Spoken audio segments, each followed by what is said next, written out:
Welcome. So, Oglethorpe was this great guy, apparently, very religious man, and so he writes in the original charter. Now, this original charter business is going to blow your mind.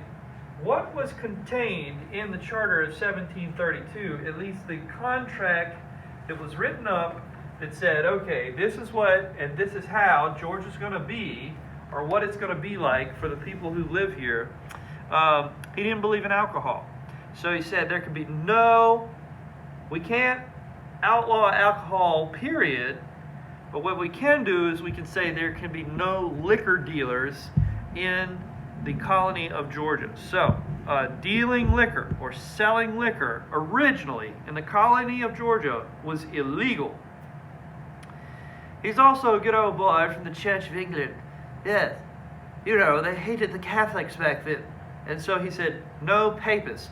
Papist is just a fancy word for a Catholic. So if you were Catholic, you couldn't come to Georgia. You couldn't live in Georgia. You couldn't have any land in Georgia originally, according to the 1732 charter. Now, this next part is going to probably blow your mind. It blew my mind until I figured out it's a little unpleasant to talk about, but what isn't these days, right? Everything's unpleasant. So anyway, Oglethorpe said slavery is allowed in the British Empire, but Oglethorpe hated slavery, hated it. And so what he said is, if it's allowed in the British Empire, and we're part of the British Empire, I can't outlaw slavery because that would go against the laws of the British Empire. But what I can do is I can say that there will be no black people allowed in Georgia. And again, that sounds bad, and it probably is bad, but it was kind of a backdoor way to prevent slavery from ever happening in Georgia. Now we know that changed, and not everybody agreed with Oglethorpe, but originally, the Charter of 1732 attempted to prevent slavery from ever getting started in the colony of Georgia, which I think, is admirable for the 1730s.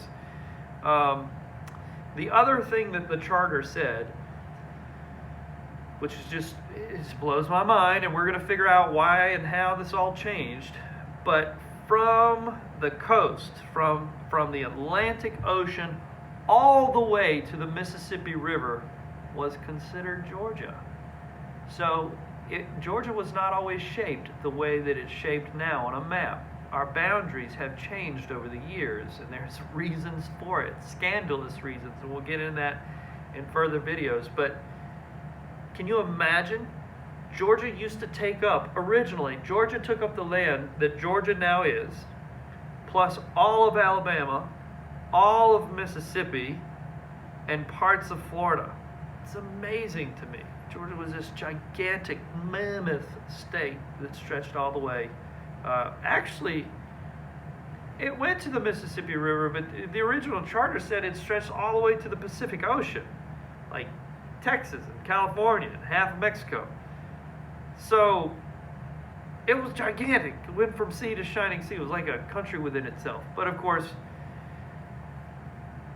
that all changed, and it shrank over the years drastically. Wars and scandals and all kinds of stuff. So make sure you go through the PowerPoint. Make sure you understand what the terms of the Charter of 1732 were. What were the four main parts of the Charter of 1732? By the way, did you notice that Georgia was not a place where debtors could come and work off their debt that never made it into the final contract, even though that was the original intention?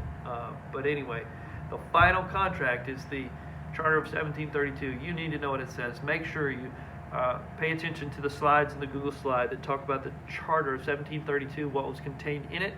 I've just explained it.